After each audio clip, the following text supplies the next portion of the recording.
everybody. We got Coach John Heck online right now. I'm excited to talk about his business, where he started from, where he's grown from. Take a second to introduce yourself, go over where you've been, what you're doing, and what you got planned for the future.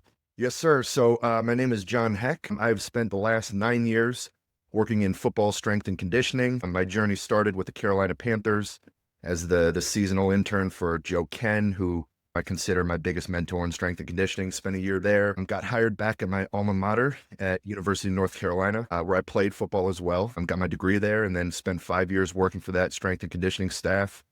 4 of which were spent working under one of your old coaches, Brian Hess. From there, I went on to the Houston Texans, worked on their strength and conditioning staff. Most recently was the assistant director of strength and performance at Troy, and I have since stepped away full-time into the private sector. So that's the new journey. When you left Troy for the first time, not to get too personal, did you have that sinking suspicion or did you lose any sleep that night? And then when you woke up the next day, what was your initial reaction to the, I'm no longer a team sector strength coach? It had been in the works for a while. It wasn't this abrupt change for me because I've had the business that I'm now running full time.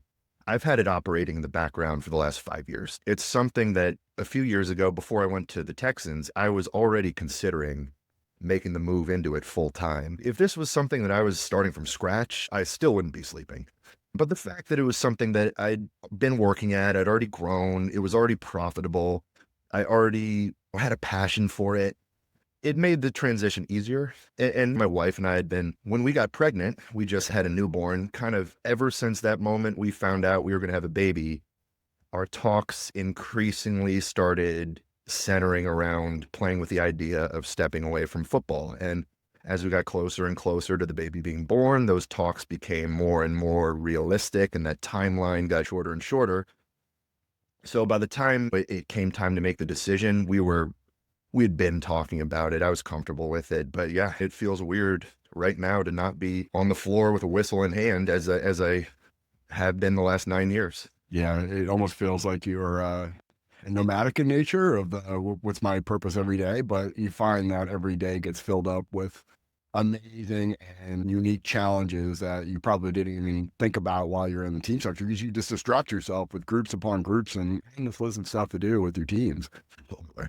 All right, so want to go back. You work with a guy with Joe Ken, who's about as entrepreneurial at the onset. You go back to the tier system, strength coaches playbook. He was way ahead of the curve. How much of an influence on that was when you were starting to, a lot of it documenting your workouts, documenting your nutrition, documenting the stuff that you're doing with some of the athletes you're working with? What was that like?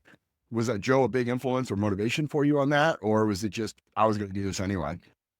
He was a big influence on that. Now, it's a little bit twofold. Part of it was I was competing in powerlifting. I was competing in strongman. I was already putting some stuff out there on social media, not so much from a business standpoint, but more for my own social circle of powerlifters and strongman competitors. But to your point, working for House, I saw him, he took his training very seriously. He was documenting it. He was putting content out there. He was a published author, and it didn't detract from his ability to give 100% to our players and to the organization. If anything, the players respected it. They were into it. And just the legacy he was building up as a coach, that it definitely made an impression on me and planted that seed in my head, and just observing him. And then I started doing the same more and started getting traction with it. And then it just exploded from there. It just makes me think, because Coach Ken, when he left Louisville, started up an actual private training business and then got back with the Panthers. I would imagine, correct me if I'm wrong, a lot of the time with the Panthers was like, all right, now I know we got a shelf life in this industry, and we got to be able to diversify our income, give ourselves some options, because every job has a timeline and you don't know when it's coming, but it's coming. And what are your options after that? Especially if you have a family and your family likes where they live. Was there conversations about that of, you got a presence? We always talk about on social media, it's either you're really good looking or you're really funny or just polarizing is a way to get traction in social media. But did Coach Ken have like conversations with you based off of his most recent experiences with the private training business, having an opportunity with the Panthers, and then knowing that there's a timeline there? Yeah, he had a saying, you're not really a coach until you've been fired. We always talked about the realities of the industry, and he was someone I directly consulted on making the decision to walk away from football. He brought up an interesting question to me, which was, do you love coaching in football or do you love the iron game? And that made me think. And he had a point. And my passion has always been in the iron game. It's not necessarily been 100% purely football strength and conditioning. Like I said, I come from a powerlifting background, a strongman background. My idols were the bodybuilders, and I love the nutrition side of things. I love training. I love nutrition. I love programming. And don't get me wrong, I love being on the floor with a whistle, coaching the guys, and being on the sideline playing in big games. But at the end of the day, my passion is in training, whether that's with football players, whether that's with bodybuilders and strongmen, or if it's general population folks who are passionate about fitness. As long as I'm coaching and programming and in the iron game, that's what I love. So he encouraged me. He was always supportive of my entrepreneurial side of this. Whereas there were other coaches in my career who were not, who, whether it was an insecurity thing or they legitimately thought it was clashing with the program, I don't really know, but of all people, Joe Ken was always supportive and encouraging of having a side gig and building an image. For the folks that don't know, you come from football royalty and you have a legacy, right? So if you were really passionate about football, you could definitely carve out a life about doing that. But it is also an interesting thing of like guys like me. And if you ever met me, I'm short. I don't have any really good athletic ability. I only had one option was the weight room. And like the reality is when you can choose your passion and choose the thing that you most resonate with, it's very clear to you and unfortunately no one else around you. So that process of, all right, I feel more of identity with the iron game. I love going to meets. I love going to that stuff. At what point did it cross the threshold where people started asking you for workouts and programs? And then what was your process of capturing some sort of payment for that? Yeah, so it started off very small. When I got done with the Panthers, before I got hired back at UNC, I spent some time working at a private sector facility in Raleigh called D1 Sports Training. There's several around the country. And I was working with high school kids, general population people. And when I moved on, several of the clients who I was coaching asked, hey, can you keep programming for me? Can you keep doing my diet? I'll pay you. And I was like, yeah, shit, $50 a month, no problem. And then they referred me to some other people. Hey, I've got a buddy. Would you take him on too? And then suddenly I had 10 people, 15 people. Then I was like, okay, I'm making a decent little side income from this. I should maybe think about raising my prices a little bit. And then I started getting a little bit of a following on Instagram and started putting more effort into that. And then suddenly I had people messaging me on Instagram. Hey, do you do programs? Do you do nutrition? And then I was like, yeah, I do. And then I started taking people on that way. And then in 2020, I really put some effort into social media. I was putting out consistent content. And then sure enough, I was getting a consistent stream of inquiries. And then I started really increasing my prices a little bit and people were still paying it. And every time I made a increase to my rates, I was like wincing. I was like, oh, this is too much. No one's going to do this. But sure enough, kept coming in. And then suddenly I was matching my paycheck that I was making from the school.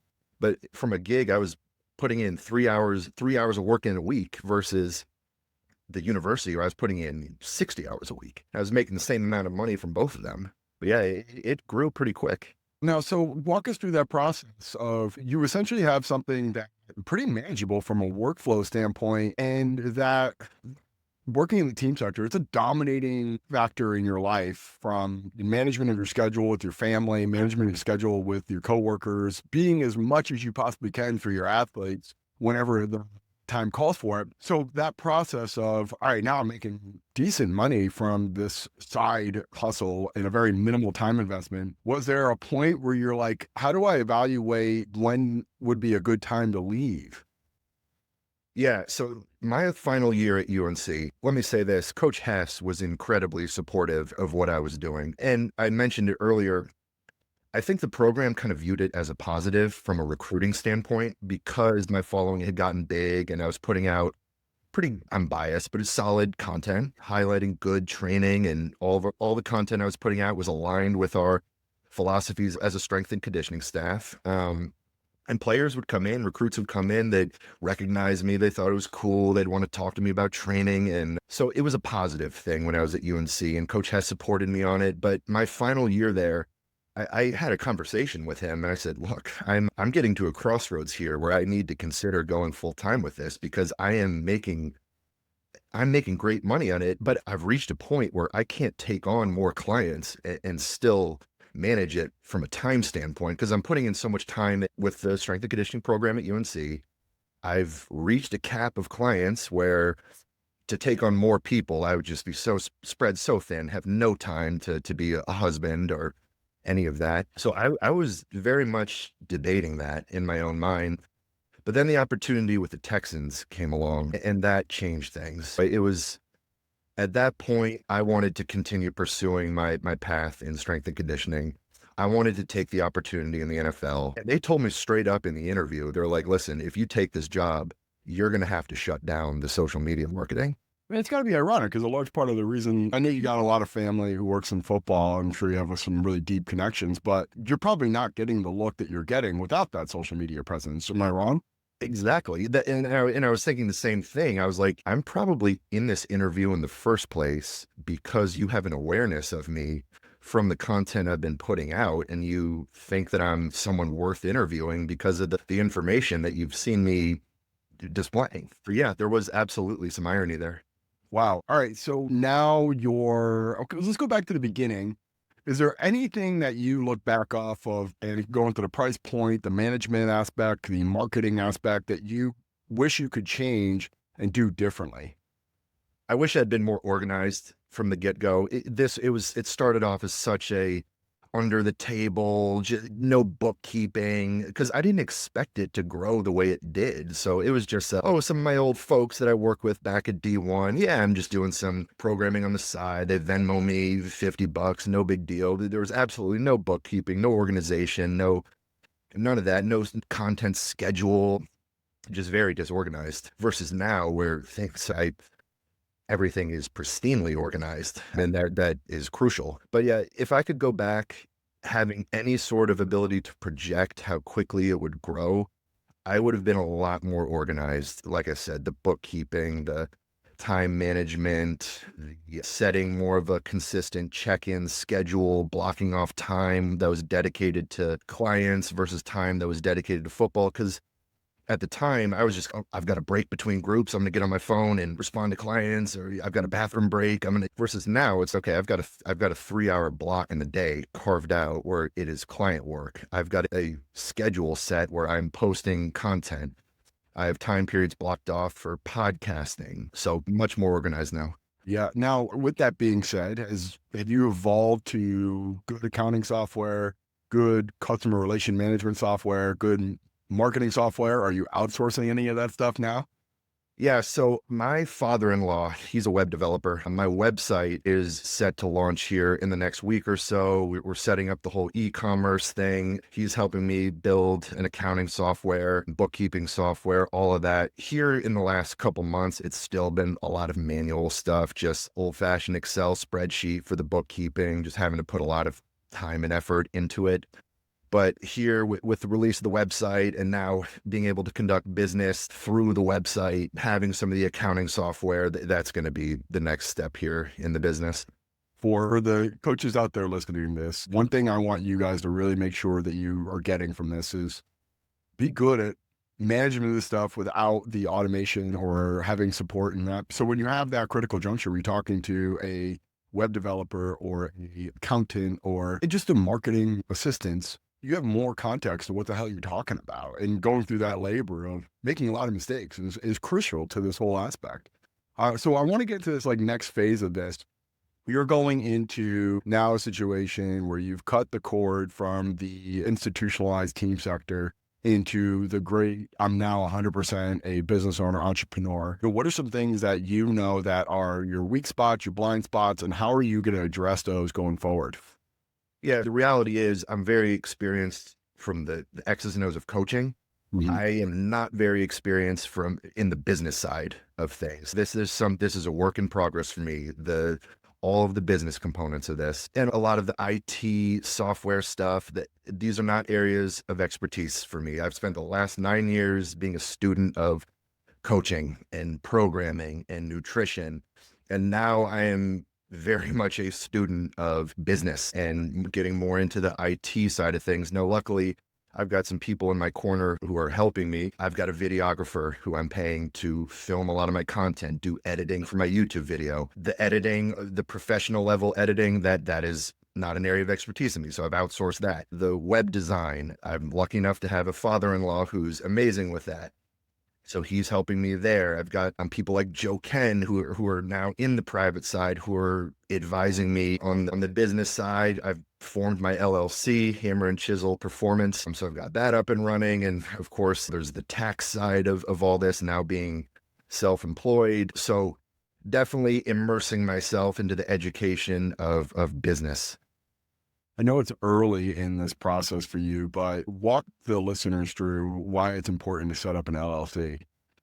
Yeah, at the end of the day, if someone decides to sue me, let's say someone's doing my training program, they get hurt, without the LLC, they can sue John Heck. With the LLC, they're not suing me, they're suing Hammer and Chisel Performance LLC, which leaves me legally and financially protected. That's the simplest way to put it. Obviously, now that I'm running a business, you need to protect yourself legally, and that's the way to do it.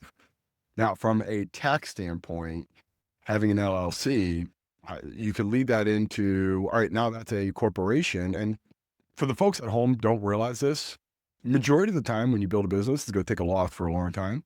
That's going to have some pretty significant impact on your taxes and what you save at the end of the year. Have you met with an accountant? Have you talked about that with them in terms of how you want to strategize 2025? Yep. So I've actually got a meeting coming up here with the accountant who works with my dad. He's worked with him for years. He's fantastic. We're going over this. We're about to go over as tax season approaches, we're going to go over this whole thing. In 2022, when this really exploded for me, frankly, I was unprepared for the growth that I had and the sudden influx of income that I had. And boy, did I pay for it when tax season rolled around. So that is something that moving forward, I will be much more prepared for. And having the LLC and now having an accountant will take a much smaller hit. Yeah, because you're paying a videographer, you're going to be paying a web developer, you're going to be paying an accountant, you're probably going to pay for a lot more things. I'm assuming that you're going to build out a physical space, whether it's a home gym. Like, these are all expensive and write-offable. Exactly. As you start to process this stuff, I'm just going to get it. And I'm not thinking how that's going to impact how I can save money at the end of the year. But if you don't start to manage that, it will lead to a large problem, and you're going to be so far in debt where you shouldn't be. And yes, we're this camera tax deductible. It's part of the business now. Or this microphone, this camera tax deductible, the videographer tax deductible. And then, like you said, the plan is to open up a brick and mortar. So we're still in Troy, Alabama right now. We've got the newborn. We just want to get the business up running. Rent is dirt cheap. We don't want to do a cross country move with a newborn still developing. So here in a few months, we're going to head back to North Carolina, move back, settle in long term, which is something we'll be able to do for the first time ever, actually plant our roots and know we can be somewhere long term and have a move that doesn't have a set deadline. We got to be there, and then I'm gone for 6 weeks when my wife handles the move. And so we're looking forward to that, looking forward to being back into a good area, populated area with athletes and a great fitness culture, all of which will help the business. And we'll open up the brick and mortar eventually, start small at low overhead and see where that goes. But that's going to be a whole other thing I've got to learn, is scaling an actual physical location, hiring employees, maintenance, all the business side of things I've never had to worry about. Yeah, and it's like everything. You just talked about it. You just spend all your time honing your craft, becoming an expert in training, nutrition, coaching, and now it's a matter of, all right, can I leverage that as an actual value prop to someone else, and can I do that for multiple people for an extended period of time? Which is, once you start sinking your teeth in that, it's just like training, just one thing at a time, progressively overload your knowledge and your bandwidth for this stuff. All right. Now, one thing I want to talk about here as the next phase of your career, are you looking to really build a big vertical on your digital side, or are you going to try to have a very big entity that could have multiple revenue streams from in-person stuff or digital stuff. How are you thinking about the strategy of the end of 2025 and 2026, and what's going to be the biggest driver of revenue for you? The thing that's enticing about the digital side is it's logistically so easy because I'm working from home. I'm working from a laptop. I'm not worrying about all the headaches that come with owning a gym right now. And business is great. And I'm still very serious about my own training. I'm going to compete in bodybuilding. I'd like to do another strongman show. And I just tie in my own training into filming content. So I go to the gym, I'm training, I'm filming at the same time, or I'll have the videographer come, we'll make a YouTube video out of it, which all of that it's killing two birds with one stone. I'm doing what I love while simultaneously leveraging it for content, which is helping with marketing. Right now, business is so good, just purely from the online side of things. And I've got some programs selling on Train Heroic that are doing great. With the website launching, I'm going to be selling. I've got a couple ebooks written. I'll have several programs coming out that'll all be sold through the website. I've got the podcast, my own podcast starting up here. I'm starting recording this week. I'm gonna do some e-courses, which I'm gonna try to get with Joe Ken on that. There's some other people in the industry, some good bodybuilding coaches will do an e-course with nutrition. These e-courses are killing it out there. So at this point in time, my focus is more on the digital side. When we get to North Carolina, we're going to try to do the brick and mortar and see that might lead us down a whole new path, depending on how that grows and how that does. And just as our son gets a little bit older, like we don't know yet. We're still figuring it out as we go. But right now, the digital side of it is great. I'm able to be at home with my family. I'm setting my own schedule. I'm not worried about physically being at a location or paying employees other than the videographer. So I don't want to say it's easy right now, but it's definitely easier. I'm focusing on the digital side right now. We figured out how to manage your schedule that allows you to not feel overwhelmed all the time, which is a huge asset. You mentioned, all right, you're going to have e-courses, you're going to have a podcast, potentially maybe you'll be able to monetize that. Is it all all roads leading down to Rome to get people to sign up for digital training with you? Yeah, ultimately, that's the main source of income right now is the one-on-one online coaching.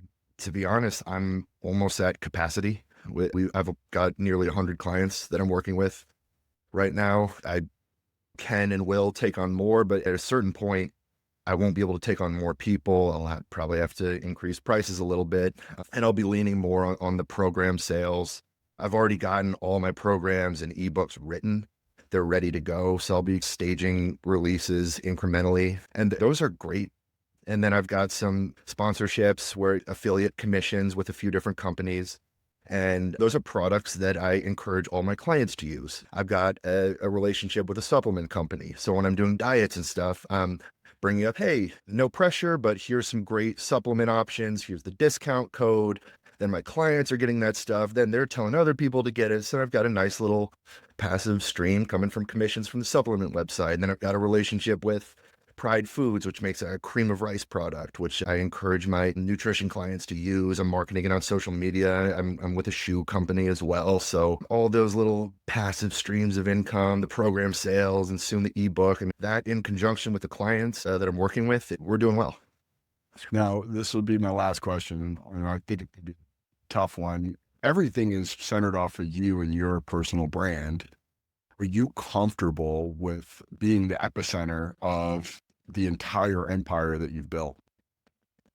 Yeah, I like being in charge. I like speaking. I've always liked kind of commanding the room, and I've liked that not from an arrogance standpoint, but I've liked having eyes on me. And I think that's a strength that has been developed through strength and conditioning and just being in front of big groups and the alpha male and public speaking and all of that. And then just my own kind of physical prowess. I'm 6'7", 300 pounds plus, and I'm building a physique I'm proud of. So I'm very proud to be using myself and my own image essentially as my business card and prime marketing tool right now. Now, it comes with a little bit of pressure because if I get hurt or something like that, I'm going to have to pivot a little bit, and suddenly my content will have to be centered around rehab and mobility, things of that nature. Your wife posted a picture of you having a cigarette and a donut at like Christmas.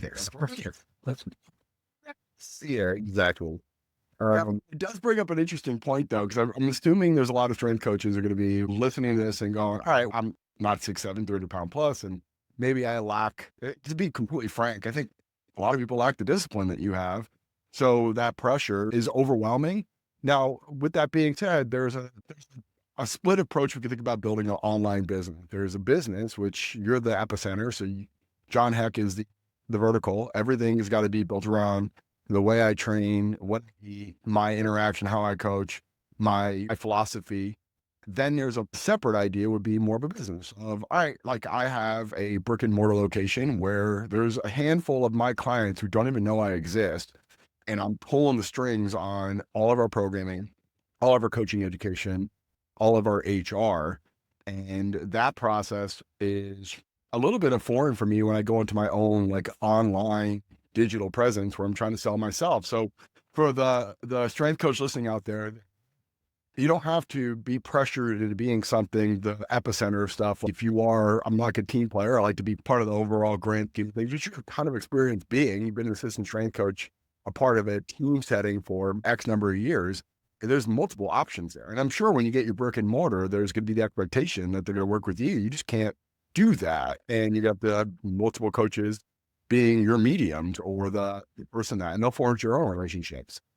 Yeah, and it seems like just observing other people in the private space, that's the natural progression is over time, start delegating more and you're hiring employees. And then there's more ventures going on that you're not directly hands-on involved with. And, it's easy for me to be the epicenter of things right now. I'm young, it's new, it's fresh, but I'm sure I'm going to blink and I'm going to be 50 years old. Like, I don't know if that time I'm going to be putting out Instagram reels. I'm not going to have the abs anymore, and things are going to inevitably change. And Packs, yeah, just massive packs. You don't need. yeah, so I suspect 5 years from now, I'm sure things will have evolved and things will be different than they are now. There's always a natural evolution to things, and I'm very open to whatever is coming. But I feel empowered by the fact that it's more in my control, that whatever is coming, it's no longer in the hands of 18 to 21-year-old kids going out there and winning football games or jobs opening up. It's on me. And that's pressure, but at the same time, I like that. I feel like I'm in control of my own destiny here for the first time. Yeah, it's the ultimate man in the arena. Yeah. And there'll be like some moments too where you have to really think about the initial reaction to, hey, can you come to my wedding in October? Your immediate knee jerk is absolutely not, no way.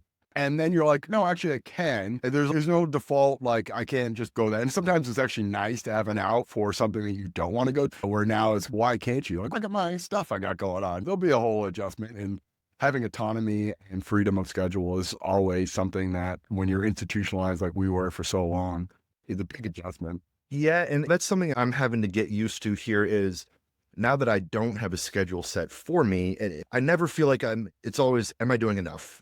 It's hard to just sit idly back and relax and take the day off because I'm thinking, should I be putting out content? Should I be doing more marketing? Should I? It's all on me now. Like, I should be doing more, shouldn't I? My wife's made the point a few times. She's like, gee, like, I thought we wanted to do this so you'd have more time off. And I'm like, I got to get this thing going. Yeah. So You can work 100% of the time. yeah, so Their laptop's always there. The phone is always there. exactly. Whereas in strength and conditioning, although the free time is few and far between, at least, okay, you clock out, job's over, you can go home and just shut it down. Whereas here, the gears are always turning. What am I going to post tomorrow? What am I going to talk about? What am I going to ask my podcast guest on this interview? So it's fun. It's a challenge. I definitely don't feel like I was worried, am I going to have enough to do? And I certainly do. I certainly will. Oh man, this is awesome. Thank you so much for the time. I thought this was, if anything, like if someone's feeling the pressure of, I got to stay in this rat race of the team sector, there's always options. And if you're good, people will find you. It doesn't matter if you're in the team sector or in the private sector. Good is good. And there's no denying that. And you just got to, in the private sector, work a little bit harder to get your name out there, as opposed to the network effect you have in the team sector. But this was awesome, John. Thank you so much for the time. Really appreciate your insight and just sharing your story. Yes, sir. Thanks for having me on.